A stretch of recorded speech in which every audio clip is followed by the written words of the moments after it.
Hello friends, good evening to all. एक बार फिर से आप सब लोगों का नर्सिंग एजुकेशन यूट्यूब चैनल के ऊपर हार्दिक स्वागत है। आज हम स्टार्ट कर रहे हैं रेस्पिरेटरी सिस्टम के एनक्लेस एमसीक्यू पार्ट थर्ड के अंदर कुछ और इम्पोर्टेंट एमसीक्यू को डिस्कस करेंगे। आपको क्या करना है, आप सब लोगों को पेन और कॉपी लेके बैठना है। कुछ नई चीज़ आपको मिलती है तो आप उसको क्या करें, नोट डाउन करें और पूरी क्लास को पूरी कंसंट्रेशन के साथ में सुनना है और साथ साथ में आपको अपने जवाब देते रहना है। अगर आप जवाब देते हैं और उसके बाद भी आपका अगर जवाब गलत हो जाता है तो कोई बात नहीं, वहीं से आपके माइंड के अंदर ये परमानेंसी हो जाती है कि हाँ, उस दिन ये एमसीक्यू का सवाल मेरा गलत हुआ था और इसका आंसर ये होता है। ये बहुत ज़रूरी है, इसीलिए आप साथ साथ में कमेंट करते रहिए। अपने एमसीक्यू पढ़ें और उसके बाद उसका आंसर कमेंट करते रहिए। चाहे वो गलत हो कोई बात नहीं, लेकिन नेक्स्ट टाइम वो कभी गलत नहीं होना चाहिए। इस डिसीजन के साथ में आपको क्लास अटेंड करनी है। तो आज का हमारा फर्स्ट एमसीक्यू आप सबके लिए है।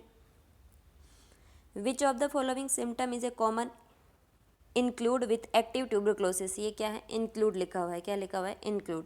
Which of the following symptom is a common include with active tuberculosis. जो मरीज क्या है, एक्टिव ट्यूबरक्लोसिस का है और उसके अंदर कौन सा कॉमन सिम्टम आपको देखने को मिलता है।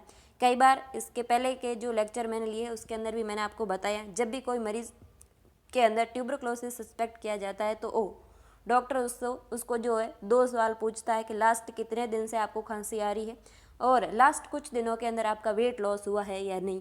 तो इसका जो है आपको इसका जवाब देना है कि इसका आंसर क्या हो सकता है। ऑप्शन ए कह रहा है मरीज़ के अंदर वेट लॉस होगा। ऑप्शन बी कह रहा है इंक्रीज एपेटाइट होगी, उसको बहुत ज़्यादा भूख लगेगी। और ऑप्शन सी कह रहा है मरीज़ को क्या है, डिस्निया और एक्सर्शन होगा। ऑप्शन डी कह रहा है मेंटल स्टेटस के अंदर चेंजेस देखने को मिलेंगे। तो मेंटल स्टेटस के चेंजेस कहाँ देखने को मिलते थे अपने को, निमोनिया के अंदर। कौन से मरीज़ के अंदर देखने को मिल रहे थे, निमोनिया वाले मरीजों के अंदर देखने को मिलते हैं।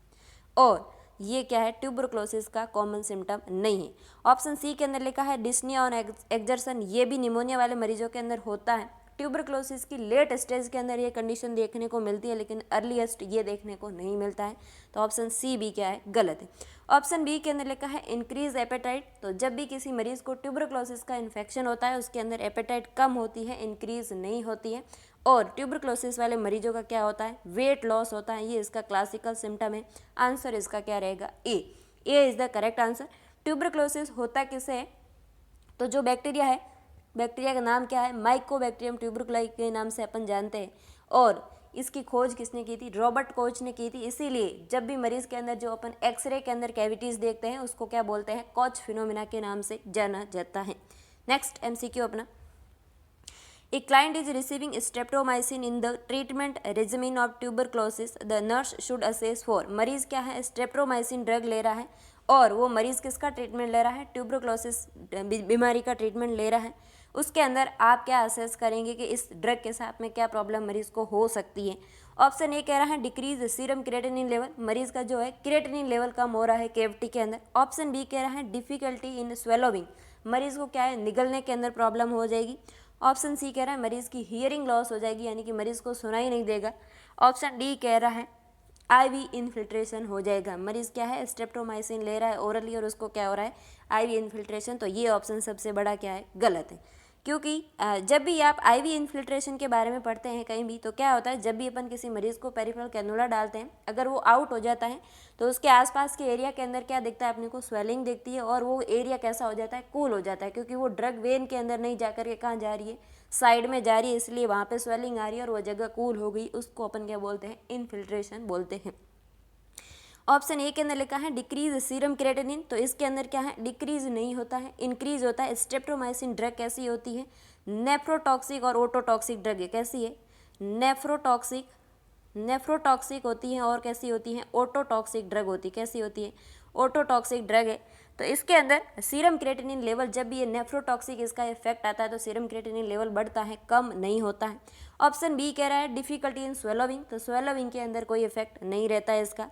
और ऑप्शन सी के अंदर बिल्कुल करेक्ट लिखा हुआ है कि मरीज की क्या है, हियरिंग लॉस हो सकती है। इसके लिए आपको असेस करना है क्योंकि ये ड्रग कैसी है, ओटोटॉक्सिक है। और 8th नंबर क्रेनियल नर्व जो है, अपनी 8th नंबर क्रेनियल नर्व जिसका नाम है वेस्टिब्युलोकोक्लियर नर्व, जिसके नाम से जाना जाता है, वो कैसी नर्व है, सेंसरी नर्व है। कैसी नर्व है, प्योर सेंसरी नर्व है। और किसका सेंस करवाती है, वो हियरिंग का सेंस करवाती है। और इस ड्रग का इफेक्ट कैसा है, ओटोटॉक्सिक है तो ये इस नर्व को डैमेज कर सकती है ना। वेस्टिबुल कोक्लियर नर्व को डैमेज कर सकती है, इसीलिए मरीज़ के अंदर हियरिंग लॉस हो सकती है। तो आपको किसके लिए असेस करना है, हियरिंग लॉस के लिए असेस करना है। कुछ लोग बिल्कुल एक्टिवली पार्टिसिपेट कर रहे हैं और अपना जवाब दे रहे हैं। आप सब लोगों को बहुत अच्छा नॉलेज है जिस तरीके का आप जवाब दे रहे हो। नेक्स्ट MCQ आपका, The nurse should teach the client that the most common route of transmitting a tuberculosis bacilli from person to person is through contaminated। ये कह रहा है एक मरीज को क्या है, ट्यूबरक्लोसिस है और इसका मोस्ट कॉमन कौन सा रूट है जिसके थ्रू पर्सन टू पर्सन जो है ट्यूबरकुलाई का बैक्टीरिया फैलता है, ये आपको बताना है। ऑप्शन ए कह रहा है डस्ट पार्टिकल से, ऑप्शन बी कह रहा है ड्रॉपलेट न्यूक्लियाई के द्वारा, ऑप्शन सी कह रहा है वाटर के द्वारा, ऑप्शन डी कह रहा है ईटिंग यूटेनल्स के द्वारा। तो जो है आप सब लोगों को पता है टीबी कैसी बीमारी है, टीबी हाईली कंटामिनेटेड डिजीज़ होती है। टीबी कैसी बीमारी है, हाईली कंटामिनेटेड होता है। जब भी मरीज़ कोई ट्यूबरक्लोसिस का हॉस्पिटल के अंदर एडमिट होता है तो अपन उसको कहाँ रखते हैं, आइसोलेशन के अंदर रखते हैं। आपको क्या करना है, खुद को प्रोटेक्ट करना है कि उस मरीज़ वाला जो है माइकोबैक्टीरियम ट्यूबरकुलाई आपके अंदर नहीं आ जाए, इसीलिए अपन मरीज़ को कहाँ रखते हैं, आइसोलेशन में रखते हैं। इसका मतलब इतना ज़्यादा कंटामिनेशन है और कौन सी किस जगह की बीमारी है, लंग्स की बीमारी है, तो ये सबसे ज़्यादा कैसे फैलेगी, ड्रॉपलेट न्यूक्लियाई के द्वारा फैलती है। अगर ट्यूबरक्लोसिस वाला मरीज जो है खांसता सींचता है और आप उसके कांटेक्ट में आते हो तो आपको होने की पूरी संभावना है, इसीलिए ये किसके द्वारा फैलती है, ड्रॉपलेट न्यूक्लियाई के द्वारा फैलता है। नेक्स्ट MCQ अपना, what is the rational that supporting multi drug treatment for the client with tuberculosis. क्या रैशनल है इसके पीछे, आपको बताना है कि मरीज़ के अंदर जो है बहुत सारी ड्रग एक साथ दी जाती है। जैसे अपन पढ़ते हैं कि मरीज़ के अंदर फर्स्ट लाइन जो ट्यूबरकुलर ड्रग वो कौन कौन सी है, तो एक तो पैराजिनामाइड है, इथाम्ब्यूटल है, रिफाम्पिसिन है, स्ट्रेप्टोमाइसिन है और INS है, आइसोनियाजेड ड्रग है। ये तीनों ड्रग है, कौन कौन सी है, एक तो पैराजिनामाइड है, एक रिफाम्पिसिन है, एक इथाम्ब्यूटल है, एक स्ट्रेप्टोमाइसिन है और एक कौन सी है, INH यानी कि आइसोनियाजिड ड्रग है। ये पांचों ड्रग क्या है, फर्स्ट लाइन ट्यूबरकुलर ड्रग होती है। और ये इतनी सारी ड्रग एक साथ कंबाइंड में क्यों दी जाती है, इसका रैशनल आपको बताना है। ऑप्शन ए कह रहा है multiple drug potentiate the drug action. Multiple drug क्या है, बहुत सारा एक्शन एक साथ लाती है, ये कह रहा है। ऑप्शन बी कह रहा है multiple drug reduce under desirable drug adverse effect. Multiple drug अगर आप दे रहे हो तो उससे क्या हो जाएगा, रिड्यूस हो जाएंगे, उस ड्रग के एडवर्स इफेक्ट नहीं आएंगे। ऑप्शन सी कह रहा है multiple drug allowed reduce drug doses to be given. जब आप मल्टीपल ड्रग दे रहे हो तो सबकी थोड़ी थोड़ी डोज देनी है, तो डोज क्या है इसने रिड्यूस कर दी है, ऐसा होता है। ऑप्शन डी कह रहा है multiple drug reduce development of resistant strain of the bacteria. ये ऐसा कह रहा है कि मल्टीपल आप ड्रग दे रहे हो तो इससे क्या है, बैक्टीरिया के प्रति जो है ड्रग का रेजिस्टेंस डेवलप नहीं होगा, ये आपको बताया जा रहा है। तो ऑप्शन ए के अंदर लिखा है ये बात बिल्कुल खोटी है कि मल्टीपल ड्रग क्या करेगी, potentiate the drug action. Option B कह रहा है multiple drug reduce undesirable action adverse effect. तो ये क्या है, रिड्यूस नहीं करेगी, इंक्रीज कर देगी, क्योंकि अगर आप मल्टीपल ड्रग बहुत ज़्यादा दे रहे हो मरीज़ को तो उसके एडवर्स इफेक्ट होने के चांसेस ज़्यादा है, रिड्यूस नहीं होते हैं। ऑप्शन सी कह रहा है multiple drug allowed reduce drug doses. तो ड्रग डोजेज जो है, मल्टीपल आप ड्रग दे रहे हो तो उसकी डोज कम कैसे हो सकती है, ज़्यादा ही है। अगर ड्रग ज़्यादा है तो उसकी डोज भी ज़्यादा है, तो ये भी क्या है, खोटी बात है। लेकिन जो है ड्रग का रेजिस्टेंस डेवलप नहीं हो उस बैक्टीरिया के प्रति, इसीलिए मल्टीपल ड्रग थेरेपी दी जाती है। आंसर इसका क्या रहेगा, D is the correct answer. Next MCQ अपना, the client with tuberculosis is to be discharge home with community health nursing follow up the following nursing intervention which should have the highest priority. एक मरीज क्या है tuberculosis को, उसको discharge किया जा रहा है with the community health nursing follow up में। The following nursing intervention should have the highest priority. आपके इसके अंदर क्या है, आपकी नर्सिंग की हाईएस्ट प्रायोरिटी क्या रहेगी। प्रायोरिटी पूछता है एम्स हमेशा हर चीज़ के अंदर, और प्रायोरिटी वाले MCQ सॉल्व करना आप सीख जाओगे तो इजी MCQ और ज़्यादा इजी हो जाएंगे। ऑप्शन ए कह रहा है offering the client emotional support. मरीज़ को जो है ऑफर करोगे उसके इमोशनल सपोर्ट के लिए कि भाई साहब आपको ट्यूबरक्लोसिस हो गया, कोई बात नहीं, आप ठीक हो जाओगे। इस तरीके से आपको क्या है, साइकोलॉजिकल आप सपोर्ट देंगे। ऑप्शन बी कह रहा है teaching the client about the disease and needs treatment. आपको क्या करोगे, आप मरीज़ को है कंप्लीट डिजीज़ के बारे में डिस्क्राइब करोगे, उसको समझाओगे कि क्या बीमारी है, कैसे आपको ट्रीटमेंट लेना है, वो सारी चीज़ें समझाओगे।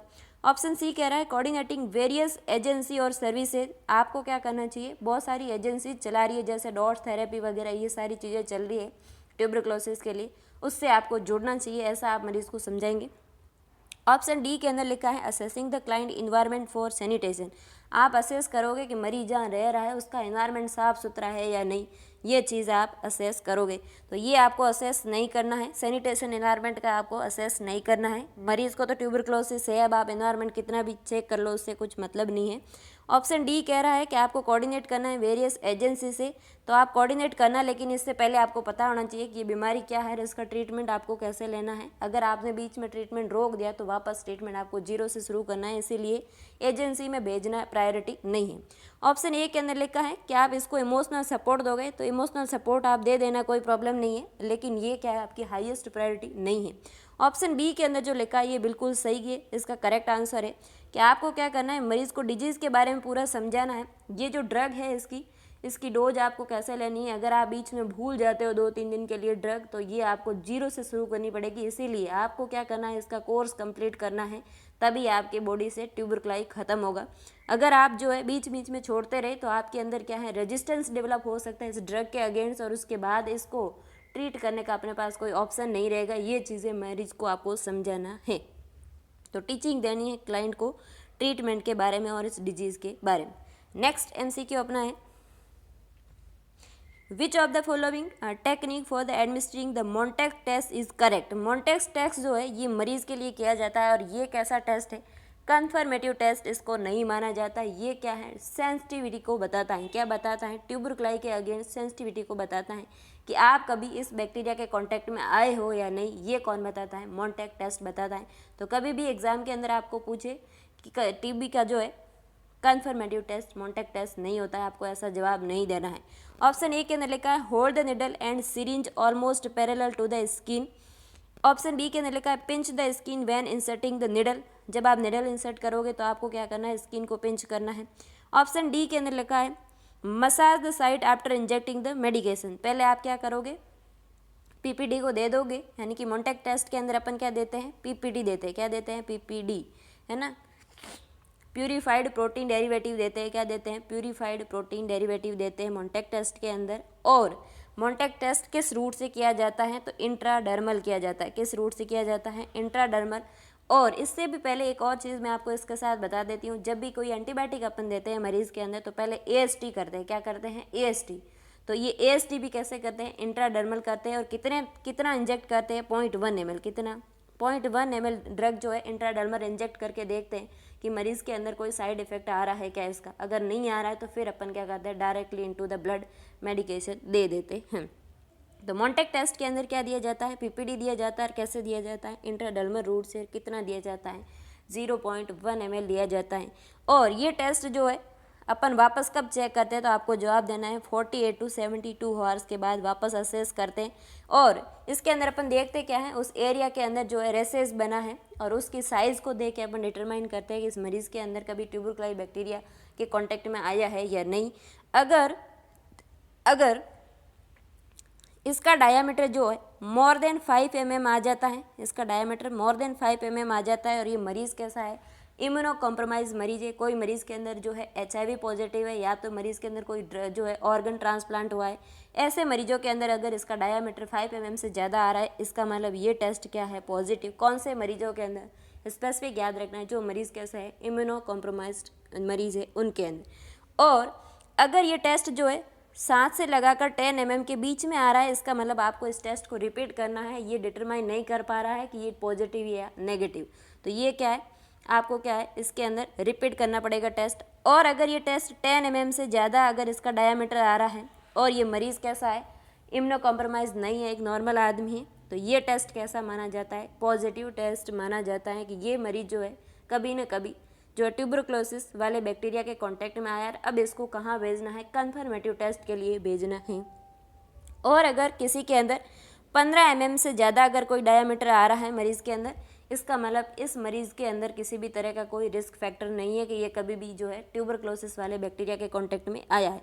तो ये जो है इंटरप्रिटेशन रहता है इस टेस्ट के साथ में। 48 to 72 आवर के बाद में असेसमेंट करते हैं अपन, देते हैं क्या है, पीपीडी देते हैं, प्रोटीन जो है प्यूरिफाइड प्रोटीन डेरिवेटिव देते हैं, इंट्राडर्मल देते हैं, 0.1 ml देते हैं। आपको इसने पूछा है कि मोन्टेक टेस्ट है उसको करेक्टली कैसे दिया जाता है, कैसे ड्रग ये इंजेक्ट की जाती है पीपीडी, इसका जो है करेक्ट स्टेटमेंट क्या है ये आपसे पूछा है। तो ऑप्शन ए के अंदर बिल्कुल सही लिखा है कि अपन जो है निडल को होल्ड करेंगे स्किन के पैरेलल, अपने को स्किन को पंच नहीं करना है। अगर आप पंच करके दे रहे हो इसका मतलब आप कौन सा इंजेक्शन दे रहे हो, आईएम इंजेक्शन दे रहे हो जेट ट्रैक मेथड के अंदर, उसके अंदर अपन स्किन को पंच करते हैं। लेकिन आईडी अगर इंट्राडर्मल अगर आप दे रहे हो तो आपको स्किन के पैरेलल जो है निडल को होल्ड करना है और ये ड्रग देनी है इंट्राडर्मली आपको। तो answer A is the correct answer. ये क्या है इसका करेक्ट आंसर, ये सही बता रहा है। स्किन को पिंच नहीं करेंगे, एस्पिरेट करने की ज़रूरत अपने को नहीं रहेगी। अगर आप इंजेक्शन आईएम लगाते हो तो एस्पिरेट करके देखते हो कि ब्लड तो नहीं आ रहा है, अगर ब्लड आ रहा है इसका मतलब कोई वेन है, आर्टरी पंचर हो गई है। तो ये अपन आईएम इंजेक्शन के साथ देखते हैं। और इंजेक्शन साइट के ऊपर कभी भी मसाज नहीं करनी होती, ये सबसे गलत प्रैक्टिस है मार्केट के अंदर कि आप जैसे इंजेक्शन लगाते हो और मरीज़ को बोलते हो कि इसको रगड़ो, तो नहीं करनी है। आपको क्या है जेंटल मसाज हल्की सी कर दो, लेकिन विग्रसली मसाज कभी भी इंजेक्शन साइट पे नहीं करनी होती है। उससे क्या है टिश्यू के अंदर ज़्यादा इरिटेशन होती है, ज़्यादा प्रॉब्लम होगी, ज़्यादा पेन होगा आपको। तो विग्रसली मसाज आईएम इंजेक्शन के साथ भी नहीं करनी होती, ये मरीजों को समझाना होता है। नेक्स्ट एमसीक्यू अपना, which of the following family member expose to tuberculosis would be at highest risk for contracting the disease. मरीज के जो फैमिली मेंबर है वो जो है ट्यूबरक्लोसिस के साथ में कांटेक्ट में आ सकते हैं, कौन से जिनको हाईएस्ट रिस्क है कि ये डिजीज़ हो जाएगी। एक मरीज़ को क्या है घर के अंदर ट्यूबरक्लोसिस है, और कौन सा मरीज़ जो है इसके अलावा कौन सा मेंबर है जो इसके कांटेक्ट में है तो उसको सबसे पहले ट्यूबरक्लोसिस पकड़ लेगा, उसकी इम्यूनिटी कम है, ऐसा आपसे पूछा जा रहा है। ऑप्शन ए कह रहा है एक 45 ईयर ओल्ड मदर है उसको हो जाएगा। ऑप्शन बी कह रहा है 17 ईयर ओल्ड एक उसकी बेटी है उसको हो जाएगा। ऑप्शन सी कह रहा है 8 ईयर ओल्ड सन है उसका, उसको हो जाएगा। ऑप्शन डी कह रहा है 76 ईयर ओल्ड ग्रैंड मदर है उसकी, एक दादी है जिसको क्या है हो जाएगा, और उसकी एज कितनी है 76 है। तो जी हाँ, एज के साथ में अपनी जो इम्यूनिटी है ये डाउन होती है, हर ऑर्गन की कैपेसिटी कम होती जाती है और इम्यूनिटी भी कम होती रहती है एज के साथ में। और ओल्ड एज वाले आदमी को ट्यूबरक्लोसिस सबसे जल्दी पकड़ लेगा, इसलिए इसका आंसर क्या है D. D is the correct answer. इस एमसीक्यू में आपको क्या पूछा जा रहा है कि आपके कंसेप्ट कितने तगड़े हैं, कि आपको समझ में आ रही है चीज़ें मेडिकल लाइन की, कि मरीज़ की इम्यूनिटी कब डाउन हो जाती है ना, किस ड्रग के साथ में हो जाती है, एज के साथ में हो जाती है, ये सारी चीज़ें आपको ऐसे कंसेप्चुअल एमसीक्यू के साथ में मिलती है। तो ओल्ड एज के साथ में इम्यूनिटी डाउन रहती है और ऐसे मरीज अगर ट्यूबरक्लोसिस वाले के कांटेक्ट में आते हैं तो जल्दी से पकड़ लेगा बैक्टीरिया इसको, और इसका आंसर क्या रहेगा D. D is the correct answer. Next MCQ अपना, एक client with tuberculosis is taking isoniazid. Isoniazid drug कैसी है, प्रिवेंटिव ड्रग है। अगर आपको एग्जाम के अंदर ऐसा पूछा जाए ट्यूबरक्लोसिस को प्रिवेंट करने के लिए कौन सी ड्रग सबसे पहले देते हैं, तो सबसे पहले नाम किसका आता है, आइसोनियाजिड ड्रग का आता है। और ये ड्रग होती कैसी है, पेरिफेरल न्यूरोपैथी करवाती है। इसके अलावा ये हिपेटोटॉक्सिक ड्रग होती है, ये चीज़ भी आपको ध्यान रखना है। ये ड्रग बहुत खतरनाक टाइप की है। आईएनएस क्या करती है, एक तो ये क्या करवाती है, सिडेरोसिस करवाती है। सिडेरोसिस का मतलब क्या होता है, सिडेरोसिस का मतलब है आरबीसी के ऊपर जो है आयरन का डिपोजिशन करवा देती है सिडेरोसिस। इसको हीमोसिडेरोसिस भी बोल सकते हैं आप, सिडेरोसिस भी बोल सकते हो, ये भी करवाती है। इसके अलावा ये क्या करती है, हेपेटोटॉक्सिक ड्रग है। कैसी ड्रग है, लीवर को खराब करने वाली ड्रग है, हेपेटोटॉक्सिक है, लेकिन अपनी मजबूरी है कि ट्यूबरक्लोसिस को मारने के लिए देना पड़ेगा।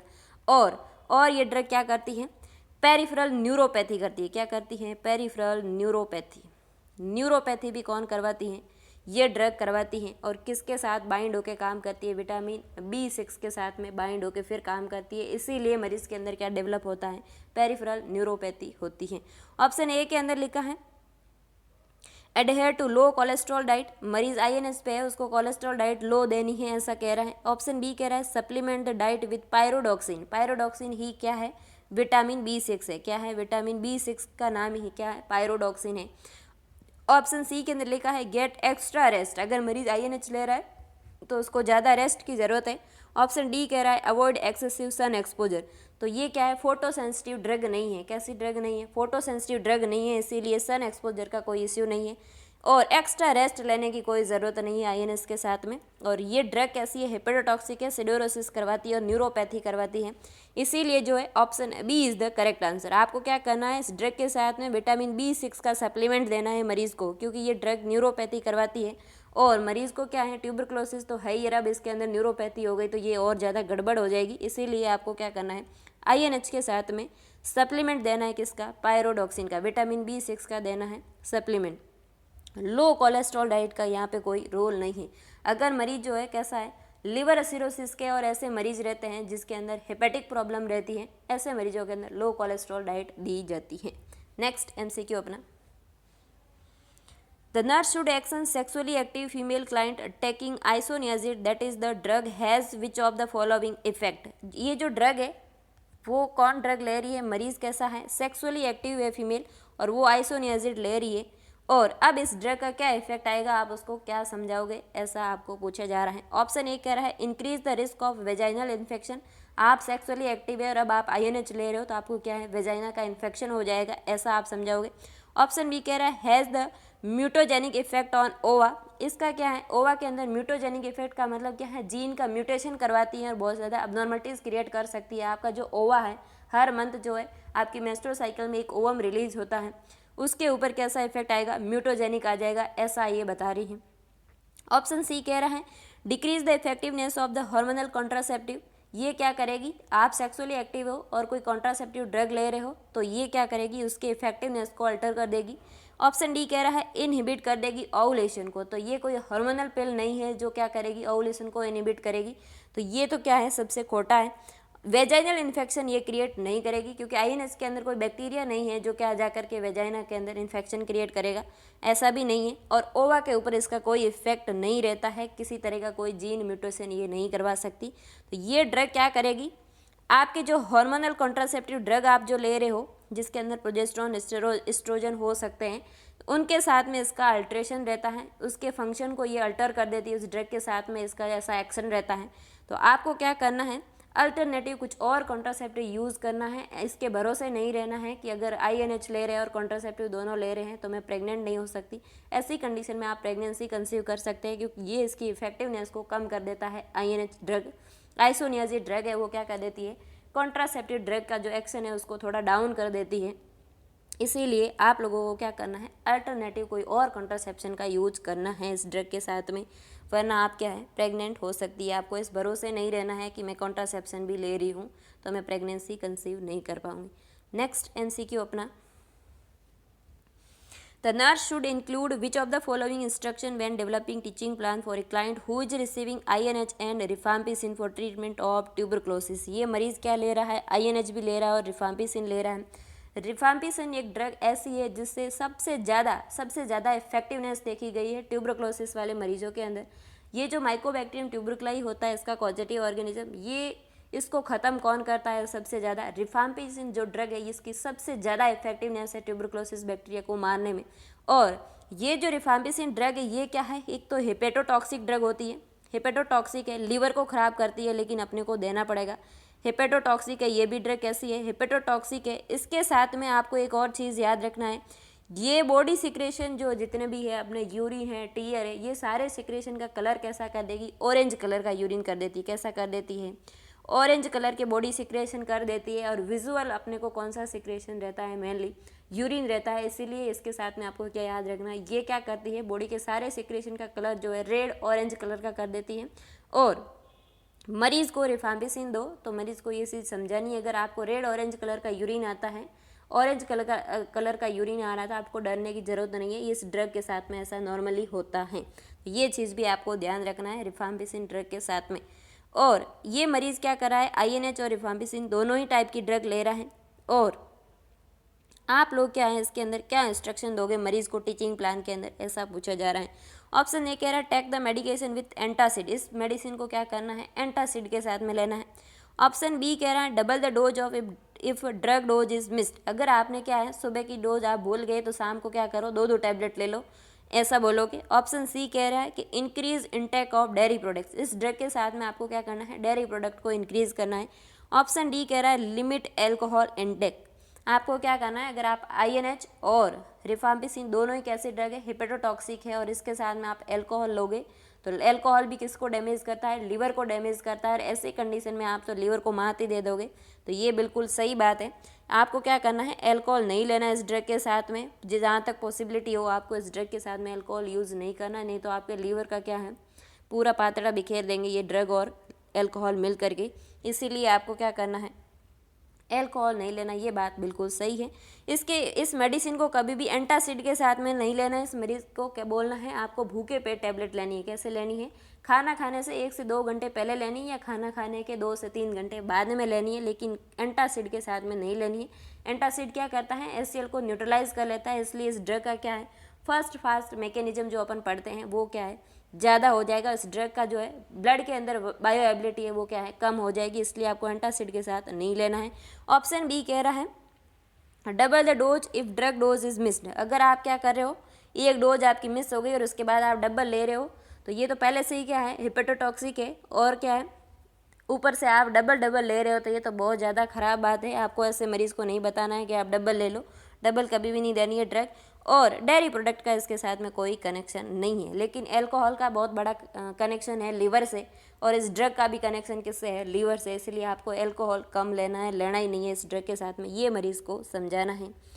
तो आज के लिए जो है इतना ही। अगर आप इस वीडियो लेक्चर से इस MCQ के साथ में कुछ नई चीज़ें लर्न करें, तो आप लोगों को एक काम करना है, इस वीडियो को मैक्सिमम लोगों तक शेयर करना है और इस वीडियो को लाइक करना है, मैक्सिमम लोगों तक शेयर करना है, ताकि दूसरे लोग भी अपने साथ जुड़ सके। हम मिलेंगे नेक्स्ट लेक्चर में, तब तक के लिए धन्यवाद।